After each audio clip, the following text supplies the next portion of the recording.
B of the Immigration Act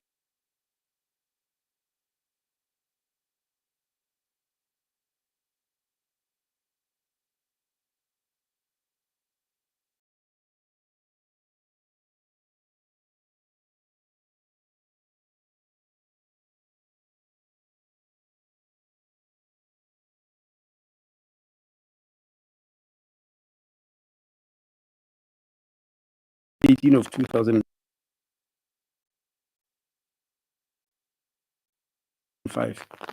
Section 31 2B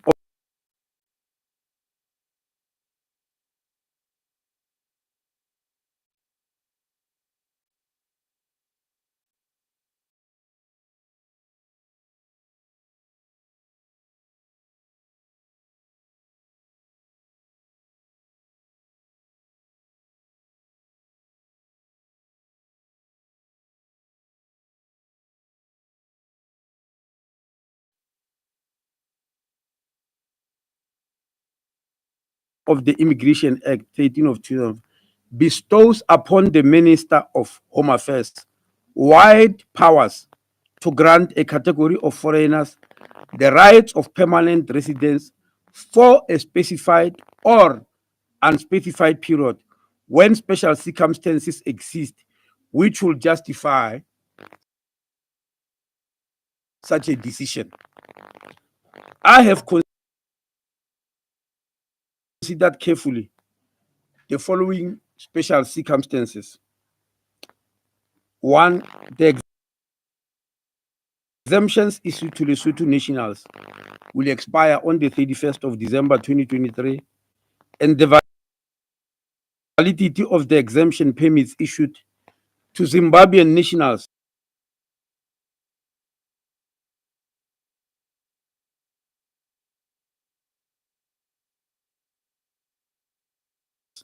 was extended by the Minister's Directive number 2 of 2023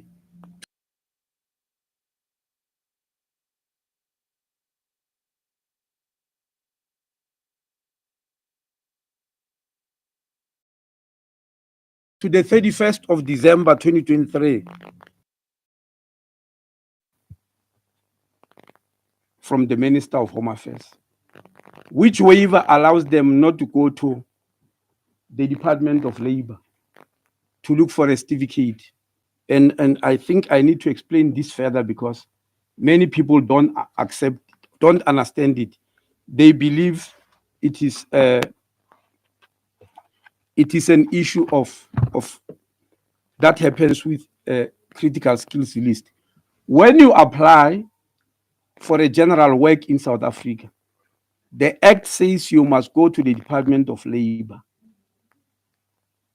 The employer, yourself or the prospective employer, must show that the work they want to give you, they have searched all over the country through adverts and other means, and there is no South African who can perform that job. There is nobody. That's why the employer is going across the border to look across the borders to look for somebody else. If the Department of Labor is convinced about that, they give you a certificate which you bring to the Department of Home Affairs. The Department of Home Affairs will then give you a general work visa. Now, these Zimbabweans, these 178 Zimbabweans, we said they can apply for a waiver from that so that they no longer have to go to the Department of Labor. Because many of them, years back, when they were given these special concessions, one of the conditions was that you need to have a job, or you need to be starting, or you need to have a business. So they were given, knowing very well that they are in jobs. If they were not in jobs, they would not have been given. So now that they are in jobs via a special, a particular dispensation, you cannot then say, no, go to the Department of Labor and let them establish that no South African can do this job. Because when they were given these permits long ago, it was on the basis that they've got a job in South Africa. So we are saying those who have applied and get waivers, they don't have to apply again. And the people who have applied is 78,126. And all of them were busy giving them those waivers because all they need is to prove that I've already got a job in South Africa anyway, and we are giving those waivers. Now, out of those who have got waivers, 10,427 applied for other visas. You remember that was the reason for this whole exercise. That apply for any one of the 17 visas because we are ending this special dispensation which we used to get. But those who did not apply for the waivers, there's nothing we can do. They need to go to VFS and start all over again. It's not my fault. We have given them the opportunity. We extended it many times, as you know. So I call upon all the affected Lesotho and Zimbabwean nationals to make use of the windows of opportunity to apply for new exemption permits through VFS. I also need to explain this. We've been asked many times about this Zimbabwean exemption permit being extended, given for the first time in 2009, then in 2014, and in 2017, which was to expire in 2022. People call those extensions in terms of Section 31 2B of the Immigration Act. You don't extend, you can't. You give them a new thing. That's why if you look at the Zimbabwean permit, it had 3 different names. The first one was called DZP, Dispensation for Special Permit for Zimbabwe or something. I forgot the second one, but the most recent one is called ZEP. They were not given names just because of. It's because in the act you can't extend. You allow them the opportunity, but you give them a new permit. And this is what we are asking. But we are saying for those who have applied for waivers, there's no need. VFS Global has been instructed to distribute this press statement and directives directly to all affected Lesotho and Zimbabwean nationals, which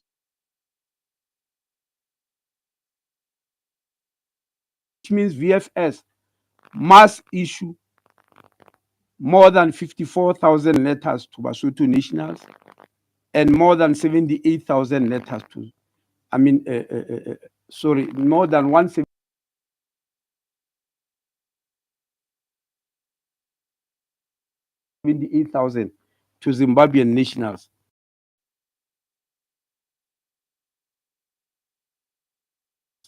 Without any further delay, VFS Global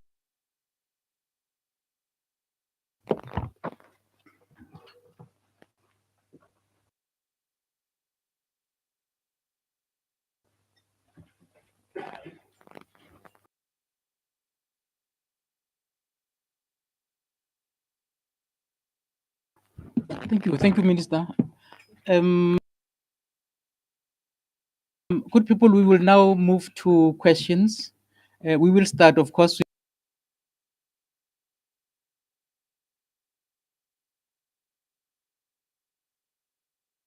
with questions from the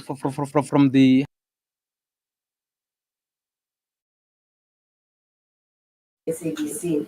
The first question I want to ask the Minister is, now that you've extended these special permits for 24 months, what are the processes that you're going to be undertaking to ensure that what has happened, especially from a litigation point of view, doesn't recur? That's my first question. And sorry, just come again. I didn't understand that very well. Yes, I'm saying, what processes are you planning to undertake in the next 24 months so that by the time the expiry of the special exemptions happens for both Lesotho and Zimbabwe, you have your ducks in a row? So what are those processes going to be?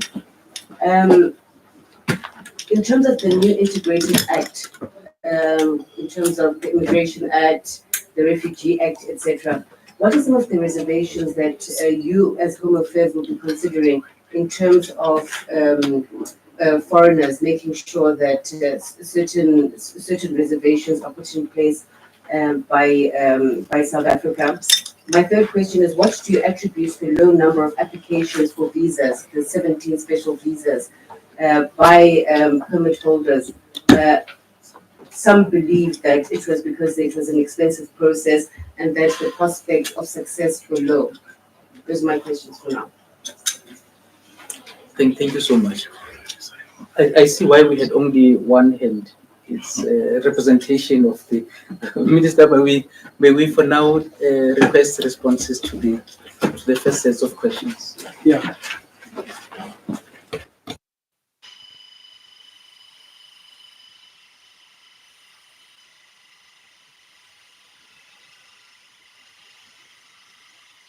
$24 months. Obviously, as I said in the statement, that will set up special teams. It is common knowledge that part of the problem we're having in the Department of Home Affairs is the human resource capacity, which Treasury is dealing with. That's why last year they gave us 266 million rand to hire 700 extra workers for Home Affairs. But that's not where we need to be. So we will keep on trying to increase the human capacity in order to deal with these problems. The second question is about the Refugee and the Immigration Act. You said the new act. If I'm not mistaken, you're talking of the white paper, don't you? Yes, you are aware that the white paper, we've invited people to give inputs until the 19th of January. I don't want to preempt anything uh, and talk about the white paper now. I've been asked by several media houses to come and address colloquium and symposium about the white paper. I've asked them to excuse us until people have put in their inputs because we don't want to preempt them. We don't want them to say, oh, I was attending a symposium. This is what the minister said. So my input does not mean anything. We want to hear what the people are saying. That white paper is for consultation. And please give us that opportunity. The last question about visas being expensive. I'm not sure what is wrong with us in South Africa. There's nowhere in the world where there's a free visa. Does not exist. Visas are expensive exercise all over the world. There's no question about it. You need a visa, you pay. I want any single South African who applied for a visa to UK or US and never paid any money. They pay. And simply because in South Africa sometimes we love this issue of getting things free. Even when you start doing what other countries are doing, they believe it's abnormal. I want to give you an example. Very recently, we discovered that South Africa is issuing a passport at much, much less the cost of producing it. A passport, which means we were subsidizing a passport very heavily. And we argued, or I argued, a passport is taken by people who are relatively better off because you don't leave the country and cross boundaries if you are not better off. Why are we subsidizing the passport like this? An ID is taken by everybody, even the unemployed, but it doesn't enjoy the same amount of subsidy. So we hired a service provider to benchmark with other destinations around the world. And that benchmark showed that our passport is the cheapest. We are virtually giving it free. And we decided to change. But to change that, the act says in consultation with the Minister of Finance. So we doubled the cost, but the Department of Finance said, no, this is too much. They brought us much lower. And we have to take it because the act says in consultation. But we don't believe it should be that way. So all over the world, visas get paid for. And I don't understand any other person who will want a visa in another country and believe that they'll get it free. Anybody who knows any part of the world or any country that does that, tell us. We'll go to them and find out how they do it. But for now, you apply for a visa, you pay. Thank you.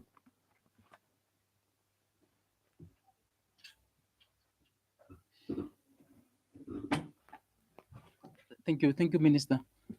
Let's check on the WhatsApp groups. We will come back to you, my chief. Let's check if we've got questions. Ishmael, help us out. No questions as yet. We've got your hand.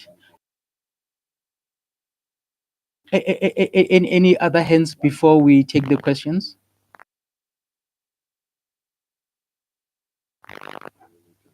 Yes, we've got one.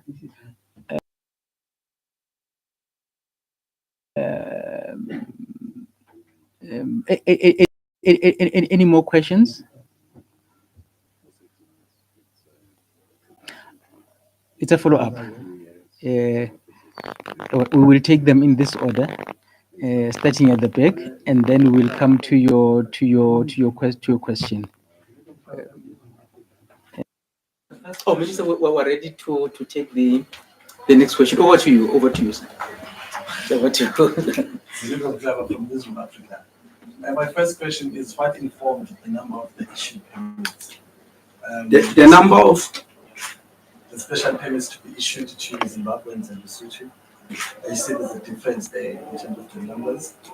And the second question is what measures would be put in place to ensure that these special permits get to the right hands, that they are not vulnerable to corruption, such as being sold to people who are not deserving or people who have not followed the due processes. Thank you. Back to the SAPC. Yeah, Minister, I'm just a little bit concerned about the whole process of how people actually get these waivers, going to the Department of Labor, the employer, etc., etc. I'm sure that you're aware that childcare, for instance, is a major, I would say, critical skill. A lot of Zimbabweans, a lot of people from Lesotho come and look after the children of people in South Africa. Now, the Department of Labor process, does that take into account the employer in terms of all these women and all these families who actually use these ladies from these two countries? What I'm saying is that it may not seem to be a critical skill, but if you ask people who actually use these services, they will tell you that it's an extremely critical skill. All right, thank you. Minister, I'm sure we're ready for the answers. yes, we are. Thank you. We can give them to process.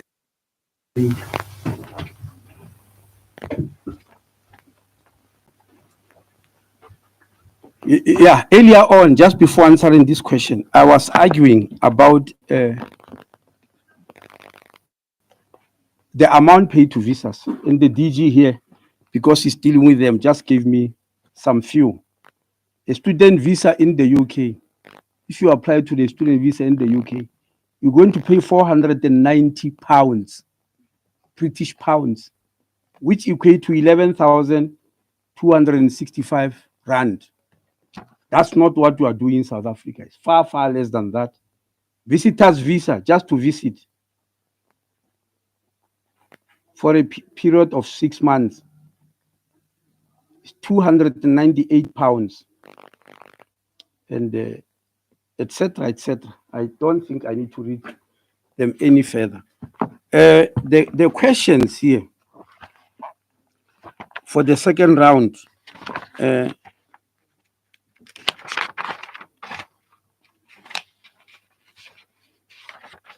I think it's newsroom, yes. What informs the numbers of the visas issued? It is informed by the number of people who applied for them. When the people were called, when the decision was taken in 2009 to give this special dispensation of Zimbabwe, later ZEP and all that, people were called over to come and apply.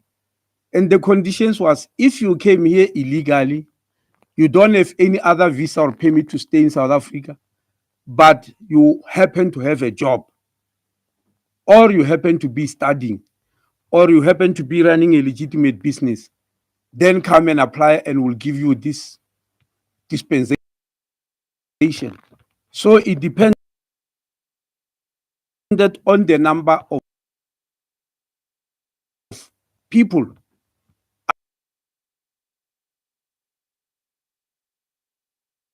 I still remember when the Lesotho one was due for expiry and we had to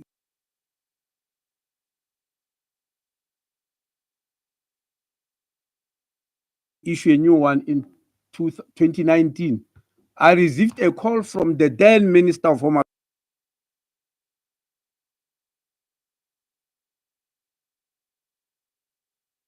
Affairs in Lesotho. At that time, we were having 98,000 Basotho who had them. He said, no, Minister, please move it to 200,000. I said, what?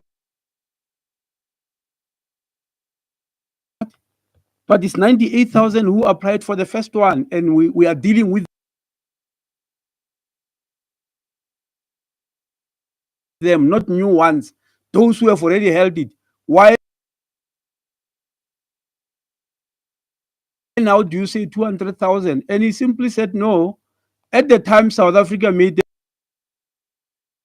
a call for people to come and apply. They went into hiding.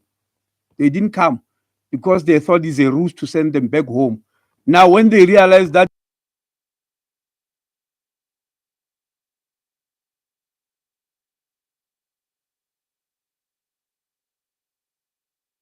is true, you're really giving them exemptions and waivers.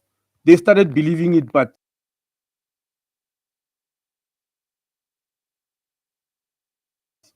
it was too late. So it's them who determine, it's not us. Meaning, if 100,000 people apply, you give 100,000. If 50,000 people come,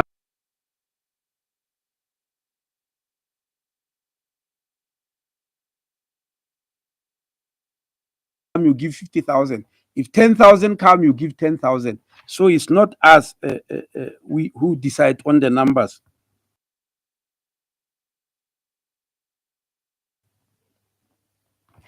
The issue of measures. What measures do we take to make sure that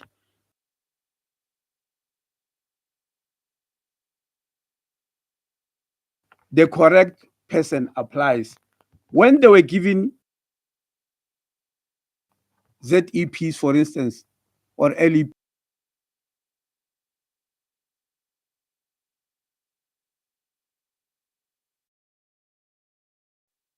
so, but we have got lots of people who have got the capacity to do that job. It does not become a critical skill. That's by definition.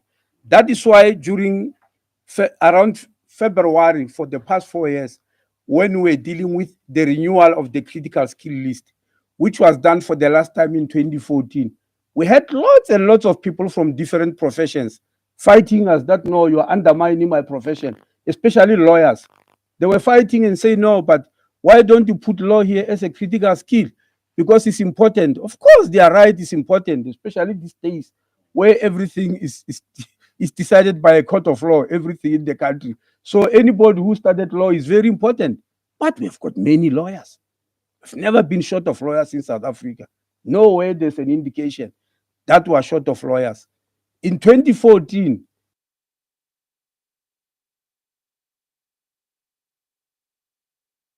a person like myself, who passed a junior degree in medicine, was a scarce skill. A doctor was a scarce skill.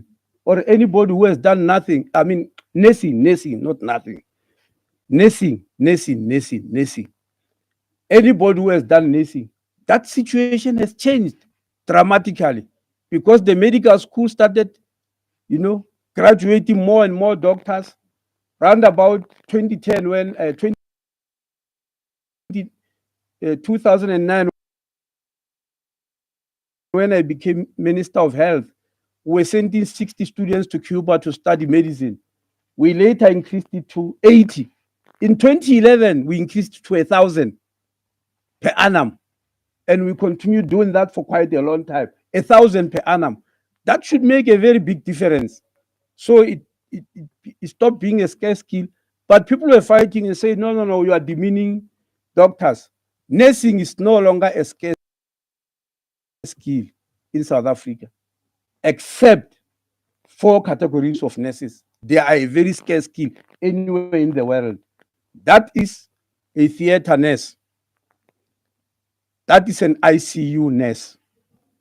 That is a psychiatric nurse. That is a high care nurse. All over the world, we're fighting for them. And the reason that we have got a shortage of high care nurses and theater nurses in South Africa. They are in big demand in Europe also. We are not the only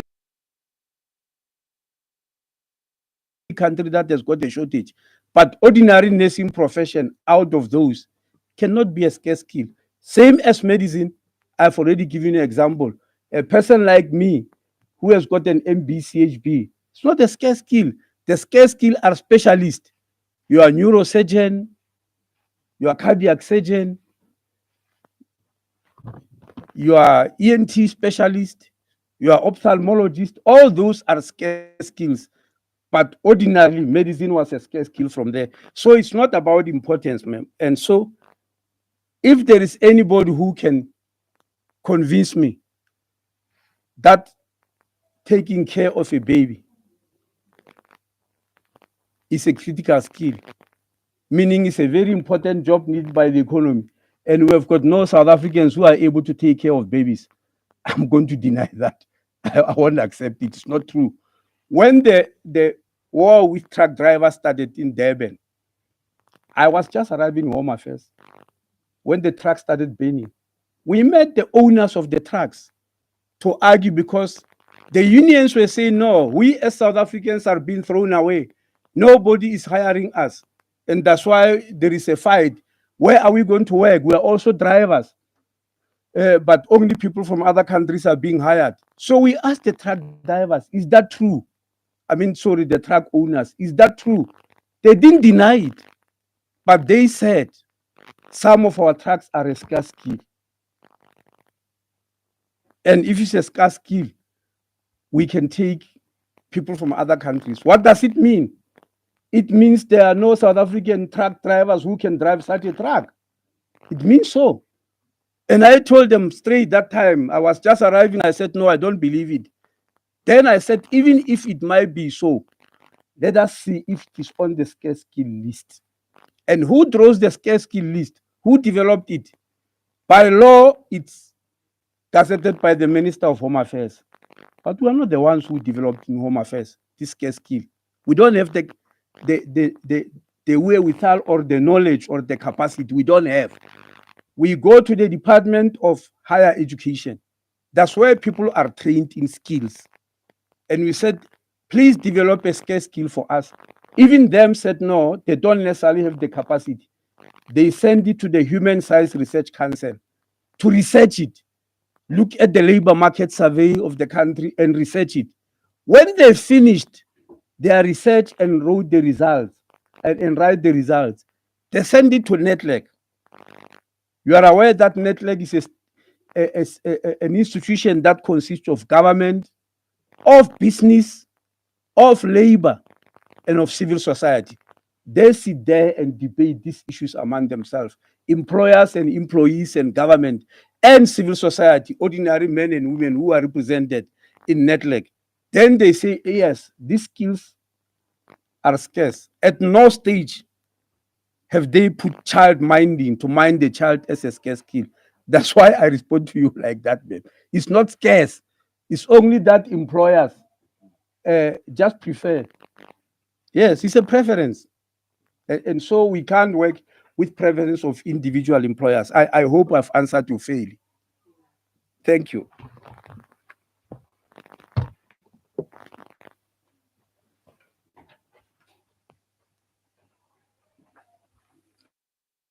Thank you, Minister. Brother Ish, on your side, happiness. We've got a question in the front. From Channels Television News, Middle East. Just two questions. There's been an outcry from the business community, particularly concerning business permits. They're complaining that there's a backlog. The question is, has the department been able to clear some of the backlog in terms of business permits? And just lastly, also, business people in Africa, they're complaining that it's a little bit challenging for them to get visas to come to South Africa. Are we likely to see South Africa perhaps moving towards the footsteps of Rwanda in terms of free visa? Thank you. Minister, another question outside today's topic. Which one? the question. No, that I'm we prepared to received. answer it. Very much prepared. Just before answering that question, one of the things that happen in South Africa, which I like people to believe, is that, to understand, is that some of these laws were there already.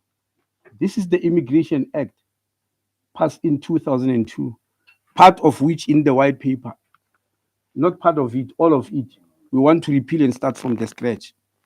Because some of the laws appearing here are not being applied.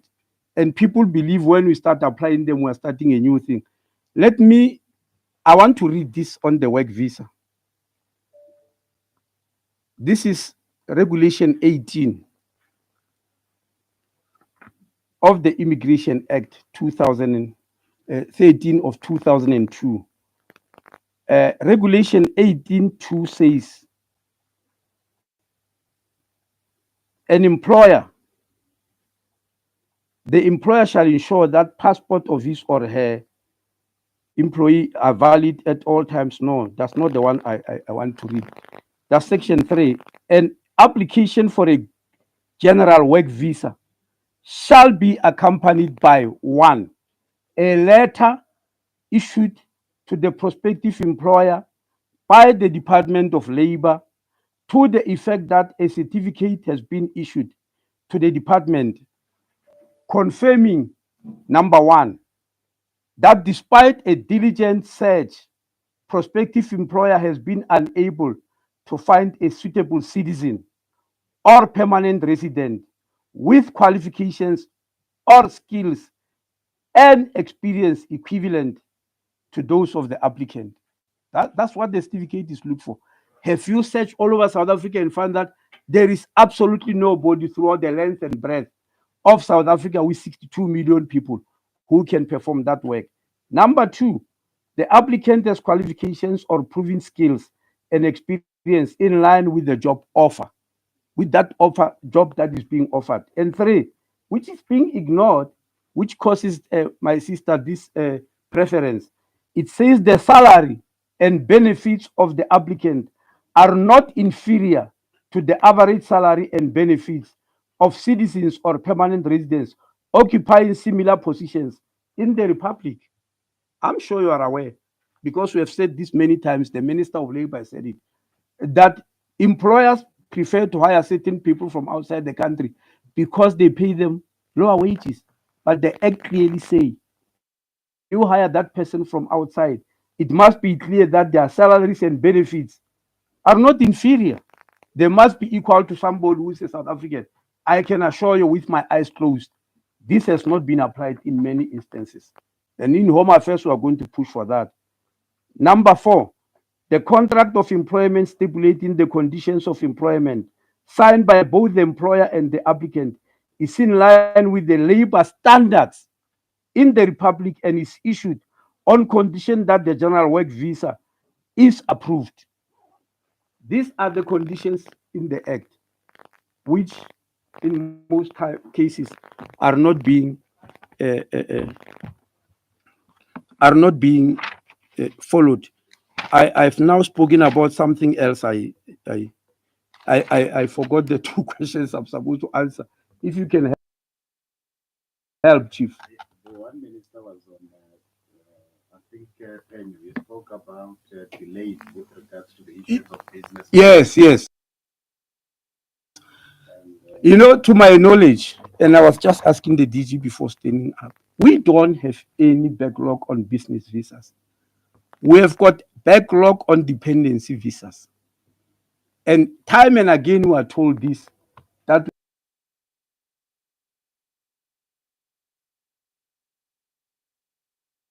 we have got the backlog on business visas, etc. We issue them as quick as we can because we want the economy to grow.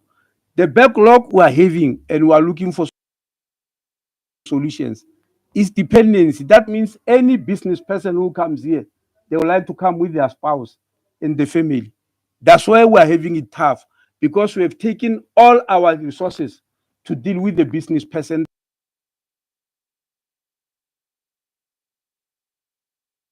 themselves. A CEO of a company, a person who is going to establish a business, But we keep on hearing this backlog on business. For instance, last year the president had an investment summit. I think it was in May or June last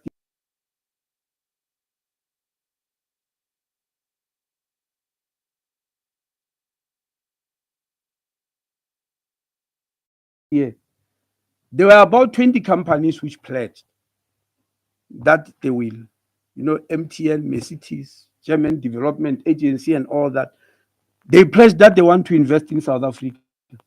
And after the investment summit, between themselves, they provided us with 3,090 individuals who they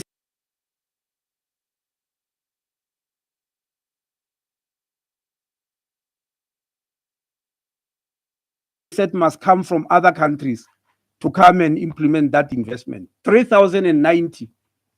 By October, that's last year, we've already issued them.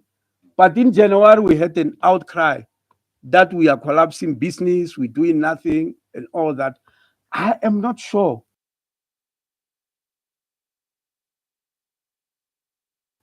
why people do this to us. You may remember my last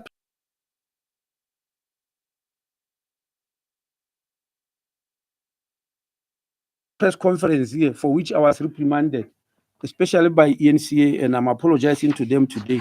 I will never do that. I announced another station where I was going to answer some questions. And the question, it was a national who was given a job as a CEO of a company. And he went out publicly to say, we are refusing skill visa. And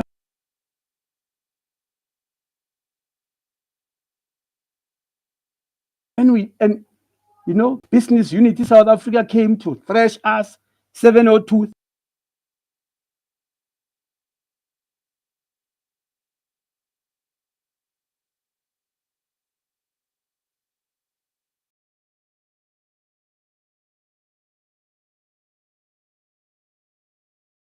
thrashed us, Business Day thrashed us. When we went to check, there was no application.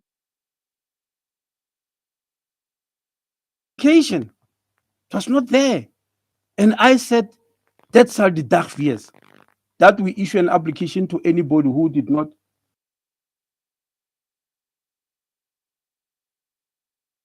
apply. That person applied only on the 21st of November. That's last week. Yes. But when we were being lambasted, it was very early on. Now, during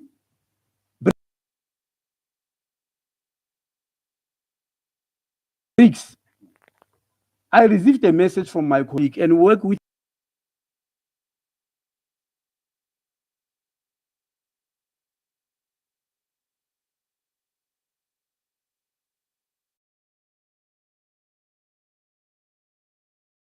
him very well, Minister Patel. There's no way Minister Patel will leave us for not giving business visas, because that's his job to grow the economy, to make sure that business goes on. He gave us a list of people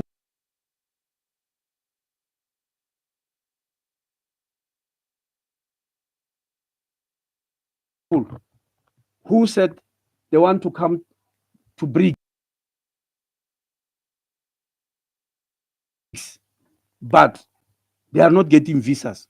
And I angrily gave the list to the DG. DG, why are we delaying to give them visas? And the answer came within a short space of time. Half of these people did not apply. Please let them hand in their application. You can only deal with an application where the person has applied. And I said, do they want us to repeat what happened with Pastor Bushiri? We charge people and we fire them. Who gave Pastor Bushiri a permanent residence? And of course, they will have been praised that they are very quick. But when the Bushiri permanent resident permit was given, the application had not even arrived in South Africa. It was in the Lilongwe in Malawi. I will not allow that to happen. Not again, not when I've seen it. by giving somebody a visa where they have not applied for. Now, lastly, we did not deny that there might be a problem with visas. The president established Operation Vulindlela, where he chose the former retired Director General of the Department of Home Affairs, Mr. Mavuso Msimang, to look at all the visas in South Africa and review them and see how we can make them more efficient, faster, and better in this world where there's a lot of competition. He did so. He provided the recommendations. We took them to Parliament. Last week in Parliament, we're reporting the progress. At least half of them are legislative and regulators. The minister cannot just ignore the law.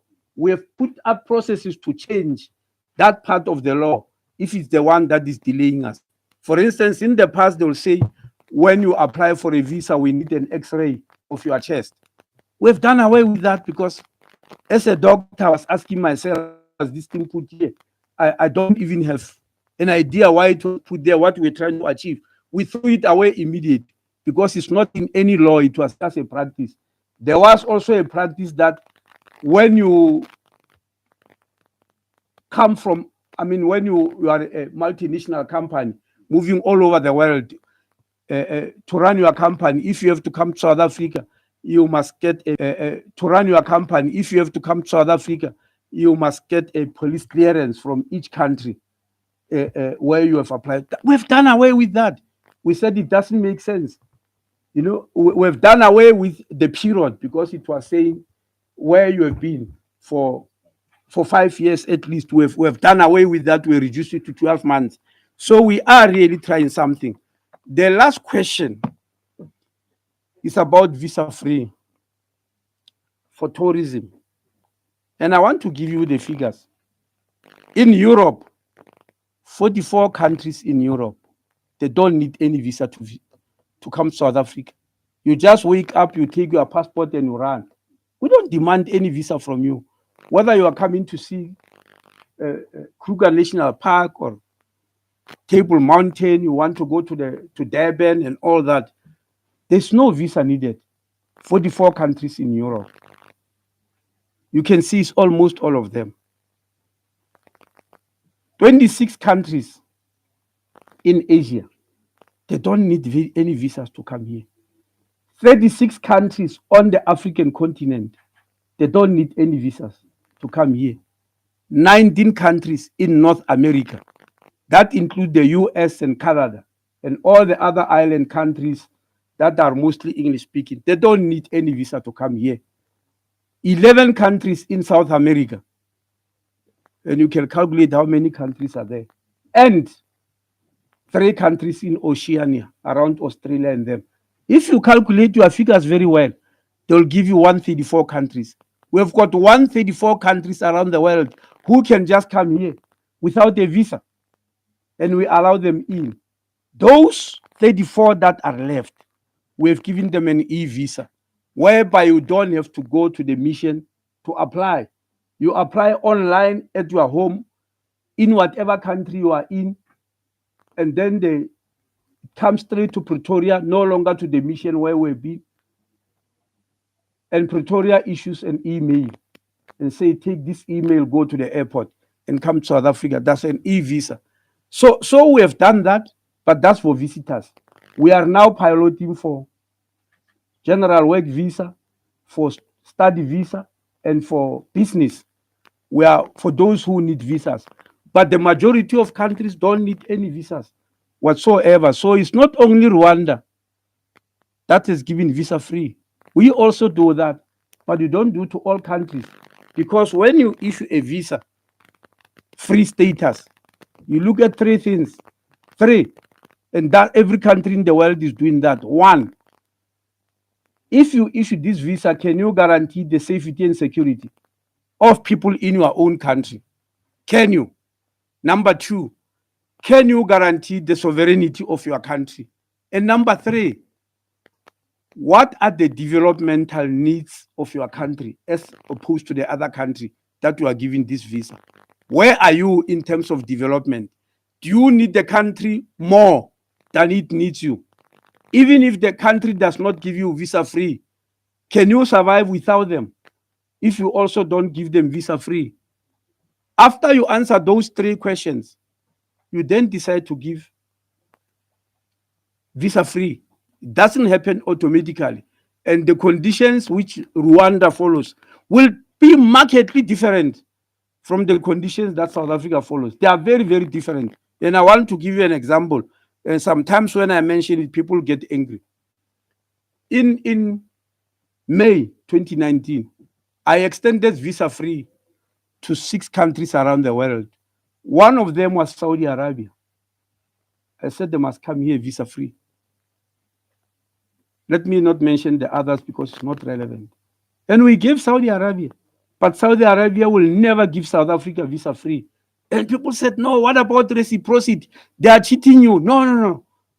No, they are not cheating us. Our developmental needs are different. In Saudi Arabia, they have got Mecca, where millions and millions of Muslims around the world are fighting to go there. As I'm speaking today, there are those who have been awarded a visa to come in only 5 years. So it's people fighting to go there. Here, where is our Mecca? We want people from Saudi Arabia to come here and spend their mega bucks and go away. We need it. We need that type of thing in our development. So we are not going to compete with them. Same as the US. I'm sure you are aware. The US is coming visa free to South Africa, but we don't go visa free there. We pay those dollars and pounds to get the visa. Same as UK. We used to go visa free to the UK until people started defrauding our passports. That's why I'm so strict with anybody that defrauds a passport, because it affects the whole country, even innocent citizens who get affected. UK then said, oh, South Africans, when you come here, you must apply for a visa because we don't trust your passport anymore. But if you say, oh, we're going to hit back, you guys from UK, we also need a visa to come to South Africa. We are the ones who will be injured because we need them more than they need us here. So in the Department of Home Affairs, when you give visa free, we do that. And for your information, we don't issue visa free without input from state security, because I talk about safety and security. And some of the things they will never mention in public, what's happening, why they don't allow that visa free from that particular country. The latest country we gave visa free is Kenya. It started in January, isn't it? After a long discussion with them. And what was the discussion? We said, Kenya, we have noticed that there are people who are using your country as a springboard to come illegally to South Africa. They come via Nairobi airport from the east. Can you clamp down on that? Because if we give you visa free, they will just go past. And because they came through Kenya, and Kenya has got visa free. And Kenya agreed. I saw a story here, everybody sending to me, about some people who say they are highly trained, who have been arrested in Kenya. And people believe it was an accident. It's not. We have signed a deal with Kenya that in order to give you visa free, clamp down on these people. And number two, Kenya is the first country with which we signed for returns agreement. What does returns agreement mean? Kenya, if we find anybody who came to South Africa illegally via your territory, we send him back to our country. Finish and clear. We send them back, no negotiation, because they came through your country. So these things are not just, we don't just close your eyes and say, oh, Rwanda is giving visa free. I'm also giving it. Other countries give visa free because nobody is going there. They want people to come because nobody wants to go there. So countries are not the same when it comes to this issue of whether it's visa free and all that. A lot of factors are taken into consideration. And I'm proud to mention, after signing in November last year, visa free status with Kenya, which started in January. As I'm standing here, we only have to deport 4 people illegally from Kenya. They respect that agreement with us, and we are very proud of that, and we don't regret that we gave them visa free status. Other countries, you don't just do so, but you are aware that in SADC, they've got visa free status with each other. It has got its own problems. I'm not going to mention them because none of you asked me about that. Thank you.